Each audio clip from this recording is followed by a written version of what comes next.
Lancé en 2012, le label Made in Maurice, il fête ses 10 ans cette année. C'est une vidéo qui filme sa décennie présence dans un hyper et supermarché dans Maurice.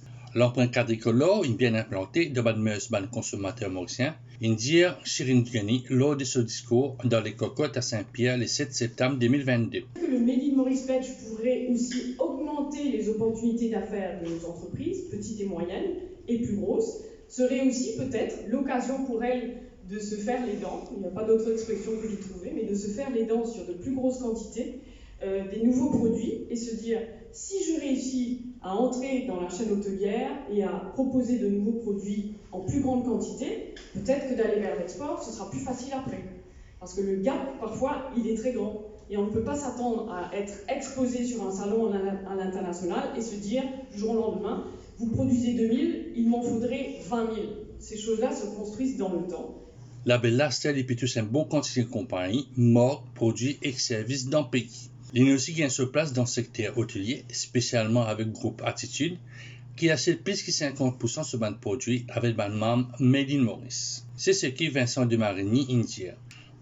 Donc ça fait partie d'un rêve au départ, d'une croyance, et aujourd'hui c'est notre stratégie. C'est notre différenciation, et effectivement le local pour nous, ça coule dans nos veines. C'est pas puisque c'est devenu post-Covid quelque chose bien, on va à travers le monde protéger le localisme. Nous, ça fait partie de notre ADN et on y croit. Et c'est comme ça qu'on a rencontré l'équipe de Chirine, partager un peu cette passion en se disant des grands rêves, tout ce qu'on peut faire à l'île Maurice. Mais Chirine l'a bien dit, il faut une structure, c'est des entreprises, il y a plein d'opportunités.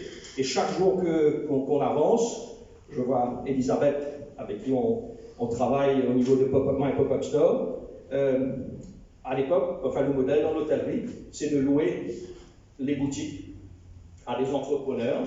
Là, ce qu'on a fait, effectivement, qui a un revenu non négligeable.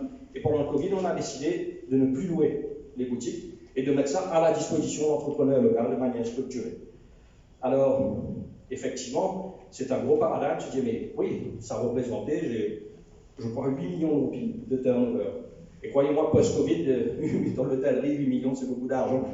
Et c'est là où un grand paradigme shift, c'est de se dire, surtout, je vais vous parler après de l'entreprise à mission, créer de la valeur, c'est pas créer de la valeur uniquement pour l'actionnaire.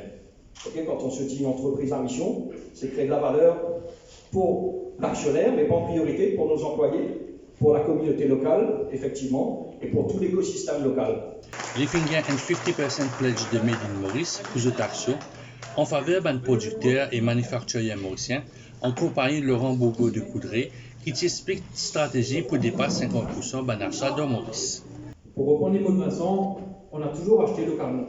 Donc, quand on s'est posé la question par rapport à notre mission et notre devoir de favoriser cette économie locale, on s'est dit déjà, on achète 100% localement.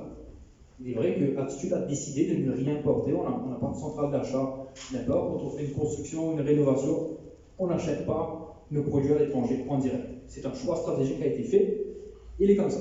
Donc on s'est donc dit comment avoir un effet multiplicateur beaucoup plus fort sur l'économie locale pour créer un environnement durable pour nous tous.